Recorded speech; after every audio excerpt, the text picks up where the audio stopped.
الله الرحمن الرحيم. الحمد لله رب العالمين، والصلاة والسلام على سيد الأنبياء والمرسلين وعلى آله وأصحابه أجمعين. أما بعد، فأعوذ بالله من الشيطان الرجيم. بسم الله الرحمن الرحيم. واذكر ربك في نفسك تضرعا وخيفة ودون الجهر من القول بالغدو والآصال ولا تكن من الغافلين. صدق الله مولانا العظيم. واذكر ربك في نفسك، آپ ذکر کیجئے، یاد کیجئے اپنے رب کی، فی نفسی کا، اپنے جی میں، دل میں اللہ کا ذکر، اللہ کی یاد. اس کی بہت ساری شکلیں. کائنات پہ غور کرنا، اللہ کی صفات، اللہ کی قدرت پہ غور کرنا، یہ بھی اپنے جی میں اللہ کو یاد کرنا ہے. زبان سے کچھ نہ کہے، دل میں کسی چیز کا خیال کرنا، سبحان اللہ کی حقیقت پر، الحمدللہ کی حقیقت پر، اللہ اکبر کی عظمت پر دل میں خیال کرنا، یہ سارا دل کا ذکر ہے. اور اللہ کی ذات و صفات یا کسی بھی وہ چیز جس کا تعلق اللہ کی ذات سے ہو، دل میں اس پر غور و خوض کرنا، بھائی یہ ساری کیا ہے؟ ذکر اللہ کی، دل میں اللہ کو یاد کرنے کی ہی شکلیں ہیں. جس طرح بزرگان دین یہ ذکر کرایا کرتے تھے کہ آنکھیں بند کر کے دل میں خیال کرنا، تصور کرنا، وہ بھی دل کا ذکر ہے. یہ ساری اس کی شکلیں. اس لیے فرمایا کہ آپ اپنے رب کو یاد کیجئے اپنے جی میں. اپنے جی میں یاد کرنا یہ اس لیے آہستہ ذکر کرنا، اپنے جی میں ذکر کرنا افضل اس لیے ہے کہ اس میں ریاکاری کا احتمال بہت کم ہے. جو بندہ بغیر زبان ہلائے اللہ کی کسی چیز پہ غور کر رہا ہے، اس کا یہ عمل کسی کو نظر نہیں آ رہا. جب نظر نہیں آ رہا تو اس میں ریاکاری کا احتمال بھی بہت کم ہے. اس لیے آہستہ آواز سے ذکر کرنا یا دل میں غور و فکر کرنا، یہ ذکر کی بہت اعلیٰ قسم ہے. آگے فرمایا تضرعاً، جب ذکر کرنا ہے تو عاجزی کے ساتھ، انکساری کے ساتھ. دیکھنے والے کو، خود ذکر کرنے والے کو یہ محسوس ہو کہ میں کسی بہت ہی باعظمت، احترام اور عزت والی ذات کا ذکر کر رہا. جیسا کہ نبی کریم صلی اللہ علیہ وسلم کے بارے میں آتا ہے کہ آپ علیہ السلام جب ذکر کرتے، اللہ کو یاد کرتے، تو آپ علیہ السلام کے جسم پر ایسی تضرع اور ایسا عجز ہوتا کہ دیکھنے والے اس کو محسوس کرتے. تیسری بات فرمائی وخیفتاً، اللہ کو یاد کریں آہستہ. آگے اس کی مزید وضاحت آگی دون الجہر من القول، کہ اونچا بولنے سے کچھ کم رکھیں، اونچی آواز سے. دون الجہر، جہر کو ذرا اور کیا رکھیں؟ آہستہ رکھیں. یعنی گلا نہ پھاڑیں، شور شرابہ نہ کریں، شور نہ مچائیں، شور نہ مچائیں. اس لیے صحابہ اکرام کا عمومی مزاج نعرے مارنا نہیں تھا. صحابہ اکرام کے یہاں بھی نعرہ بالکل تھا، جنگ کے موقع پر تھا. بہت کم موقع تھے جہاں وہ کیا لگاتے تھے؟ نعرہ. اور قرآن کریم نے دوسری جگہ نبی کریم صلی اللہ علیہ وسلم سے فرمایا وَلَا تَجْهَرْ بِصَلَاتِكَ وَلَا تُخَافِتْ بِهَا وَابْتَغِ بَيْنَ ذَلِكَ سَبِيلًا. نماز میں نہ زیادہ اونچا پڑھیں نہ زیادہ آہستہ پڑھیں. اس لیے رسول اللہ صلی اللہ علیہ وسلم ظہر عصر میں قرات بالکل آہستہ کرتے، اور باقی 3 نمازوں میں رسول اللہ صلی اللہ علیہ وسلم 3 نمازوں میں قرات بلند آواز سے کرتے، لیکن اس طرح کبھی نہ کرتے جس کو چیخنا چلانا کہا جائے، جس کو چیخنا چلانا کہا جائے. یہ اب قرات کا طریقہ آ گیا جس میں بہت زیادہ زور لگایا جاتا ہے، یہ قرآن کے آداب کے خلاف ہے، یہ قرآن کے آداب کے خلاف ہے۔ بہرحال فرمایا دون الجہر من القول، کچھ آہستہ، بالغدو والآصال، صبح کو بھی شام کو بھی۔ ویسے تو رسول اللہ صلی اللہ علیہ وسلم کے بارے میں آتا ہے کہ آپ علیہ السلام ہر وقت اللہ کا ذکر کرتے، کوئی وقت ایسا نہ ہوتا، لیکن بطور خاص پورے قرآن کریم میں صبح و شام کا بہت ذکر ہے کہ جی صبح کو، کہیں کل کے میں نے وہ ساری آیتیں پڑھ کے بتائی تھیں، صبح کے وقت میں، شام کے وقت میں اللہ کو یاد کیجئے۔ وجہ اس کی کیا ہے؟ یہ اوقات بقیہ اوقات کے مقابلے میں زیادہ بابرکت ہیں، ان میں ذکر کرنا بہت زیادہ روحانیت کو پیدا کرتا ہے۔ یہ دونوں وقت ایسے ہیں جو ان اوقات میں ذکر اللہ کی مسنون دعاؤں کی عادت ڈال لیتا ہے تو باقی جو اوقات ہیں سارے اس پر بھی اس کے اثرات پڑتے ہیں۔ دوسرا، یہ جو وقت ہے اس میں اللہ کی رحمت کا نزول بنسبت دوسرے اوقات کے زیادہ ہوتا ہے۔ فرشتوں کی ڈیوٹیاں ان جیسا حدیث میں ہے ان کی تبدیل کی جاتی، اس لیے ہمارے آقا صلی اللہ علیہ وسلم صبح کی دعائیں پڑھتے، شام کی دعائیں پڑھتے، اور حدیث میں ہے جو صبح کو سورہ یاسین کی تلاوت کرے گا سارا دن یہ نعمتیں ملیں گی، جو شام کو یہ پڑھے گا ساری رات اس کو یہ ملیں گی۔ اس لیے آغاز و انتہا حدیث میں تو کہیں نہیں ہے۔ ہمارے ایک استاد ہمیں جب اس موضوع کی کوئی آیت حدیث آئی، وہاں انہوں نے ایک بات ہمیں بتلائی تھی کہ اصل یہ ہے کہ صبح شام کو جو فرشتے تبدیل ہوتے ہیں نامہ اعمال والے، حکم یہ ہے کہ جب صبح کے فرشتے اپنی ڈیوٹی پر آئیں تو ہم اس وقت فجر کی نماز پڑھ رہے ہوں تو ہم اس کے بعد ذکر کر رہے ہوں، تو جو دن کے فرشتے آئیں گے بھائی وہ ہمارا نامہ اعمال، ہمارے روز نامچے کا آغاز کہاں سے کریں گے؟ عبادت سے کریں گے۔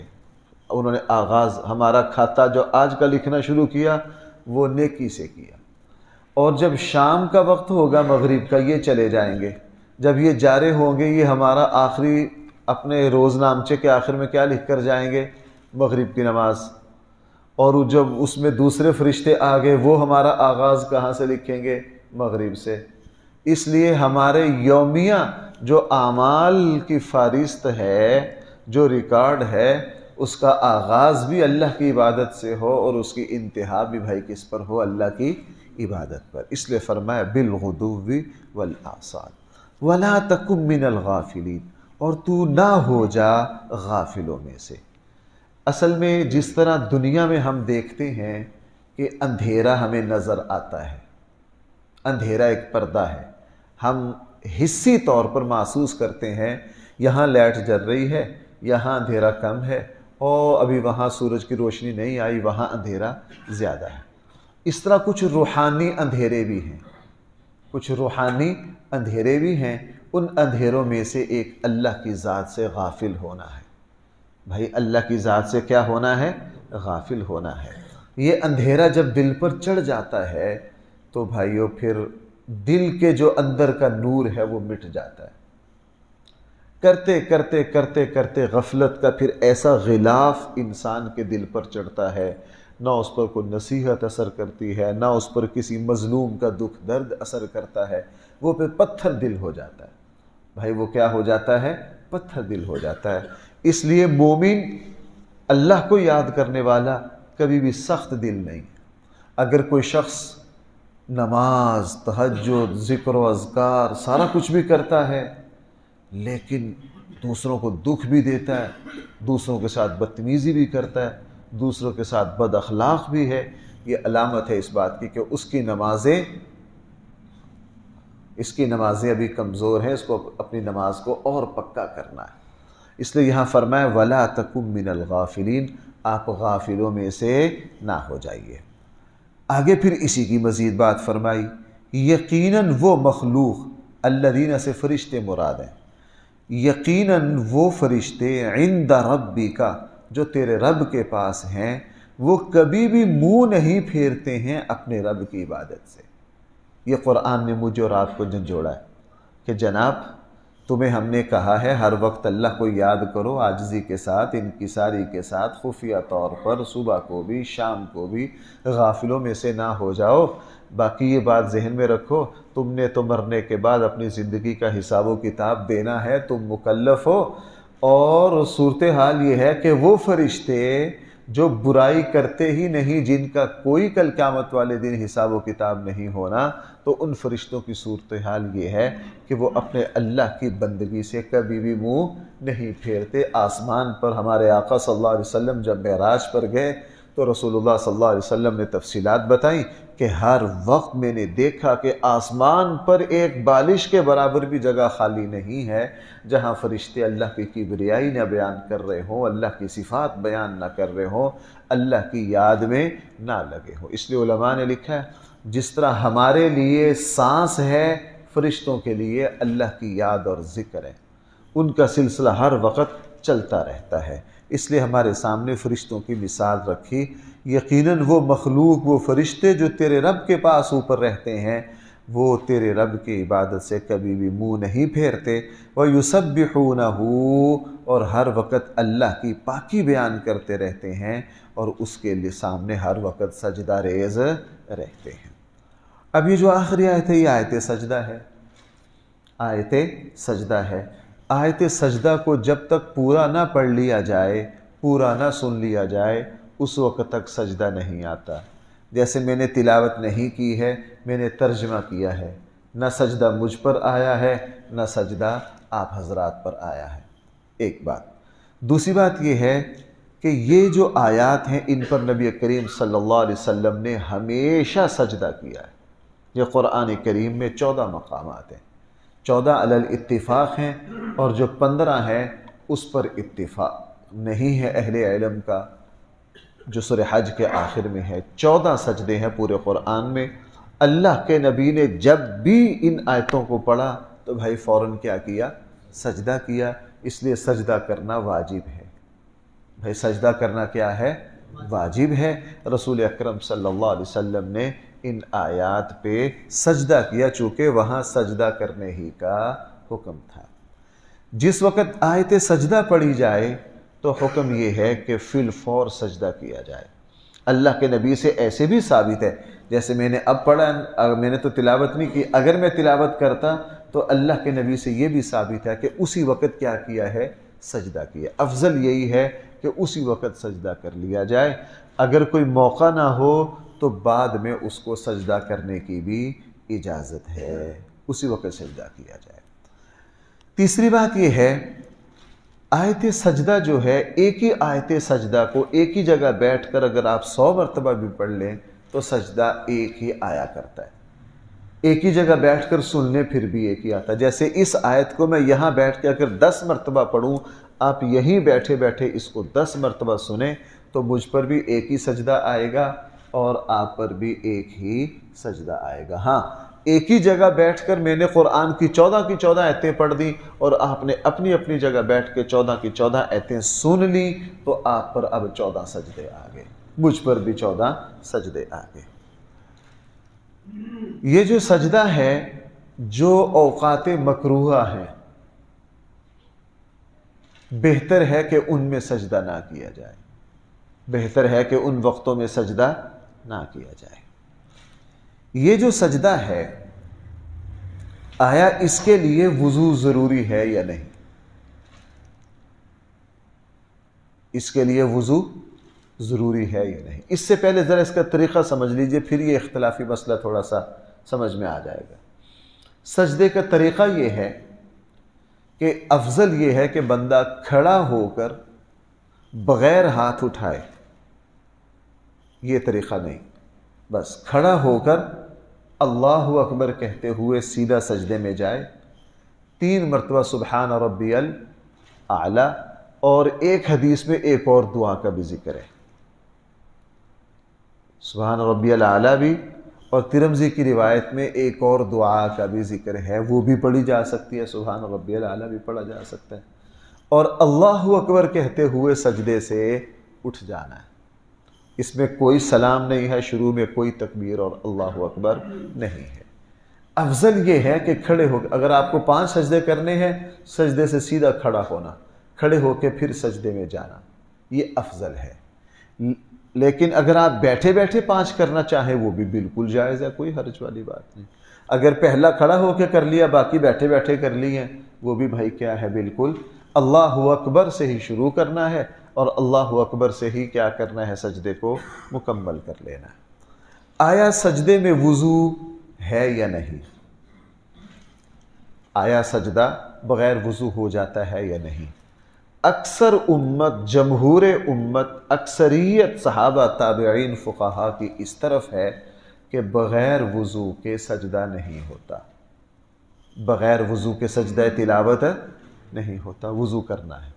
تھوڑے ہیں، بالکل ہیں، صحابہ تابعین میں سے بہت کم تعداد ہے جن کی رائے یہ ہے کہ بغیر وضو کے سجدہ تلاوت کیا جا سکتا ہے۔ ہمارے یہاں ایک مکتبہ فکر آج کل اس پر بہت زور دیتا ہے، چونکہ وہ عربوں کی نقالی کرتے ہیں ہر کام میں، تو اب کچھ عرب علماء یہ کہنے لگ گئے ہیں کہ بھئی سجدہ میں وضو کی کوئی ضرورت نہیں ہے۔ حالانکہ بھائی 2 باتیں ذہن میں رکھیں، ہم نے اس میں سجدہ کیا ہے اور سجدے میں کیا پڑھا ہے؟ نماز کے ارکان میں سے کوئی رکن کسی اور جگہ بھی ادا کیا جائے تو وہاں بھی وضو شرط ہوتا ہے۔ میں اس کی مثال دوں، نماز جنازہ، بھائی کیا ہے؟ نماز جنازہ میں نہ رکوع ہے، نہ سجدہ ہے، نہ اتحیات ہے، صرف اور صرف قیام ہے۔ کیوں جی ایسا ہی ہے؟ ہم صرف کھڑے ہو کر نماز جنازہ کو شروع کرتے ہیں اور کھڑے کھڑے ہی نماز جنازہ کو کیا کر دیتے ہیں؟ صرف ایک قیام ہے، بھائی اس میں وضو شرط ہے یا نہیں؟ اس پہ وضو بالکل شرط ہے، پوری امت متفقہ، کسی کا کوئی اختلاف نہیں کہ نماز جنازہ بغیر وضو کے نہیں ہوتا۔ تو جب نماز کے ارکان میں سے صرف ایک شکل نماز جنازہ میں ہے، وہاں وضو شرط ہے، تو بھائی قیام افضل ہے یا سجدہ؟ سجدہ۔ تو جب ہم سجدہ تلاوت کر رہے ہیں، یہ تو نماز کا مرکزی حصہ، یہ تو نماز کا کیا ہے؟ مرکزی حصہ ہے۔ اس لیے سجدہ میں سجدہ تلاوت جب کریں گے، بھائی اس میں وضو کیا ہے؟ وضو شرط ہے، وضو کریں گے۔ بہت سے دوست کہتے ہیں بھائی یہ تو صرف ایک شکرانہ ہے۔ بھائی کیسے شکرانہ ہے؟ اس میں قبلہ ضروری ہے یا نہیں؟ ضروری ہے۔ کیوں؟ اگر یہ صرف عام ہے جس طرح دعا ہے تو بھائی پھر اس میں آپ حضرات قبلہ کو کیوں ضروری کہتے ہو؟ کسی اور طرف بھی رک کر کے سجدہ کیا جا سکتا ہے۔ اس میں سبحان ربی الاعلیٰ ہی کیوں پڑھا جاتا ہے؟ سبحان ربی الاعلیٰ ہی کیوں پڑھا جاتا ہے؟ یہ اوپر سے واجب ہے، یہ بھائی اوپر سے کیا ہے؟ واجب ہے۔ اس لیے حاصل یہ ہے، آیت سجدہ پر سجدہ کرنا واجب ہے، فی الفور کرنا افضل ہے، بعد میں کرنے کی گنجائش ہے۔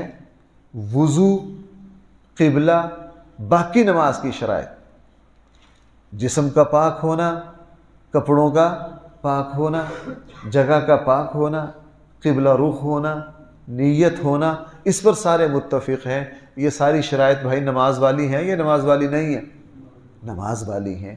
لہٰذا یہ جو سجدہ ہے، تلاوت ہے، اس میں وضو کا ہونا ضروری ہے۔ طریقہ میں نے بتا دیا ہے کہ اس کا طریقہ یہ ہے، افضل ہے کھڑا ہو کر کریں، اللہ اکبر کہتے ہوئے ہاتھ اٹھانے کی ضرورت نہیں ہے، بس اللہ اکبر کہتے ہوئے سیدھا سجدے میں جائیں۔ ایک ہی وقت میں 15 20 سجدے بھی ادا ہو سکتے ہیں۔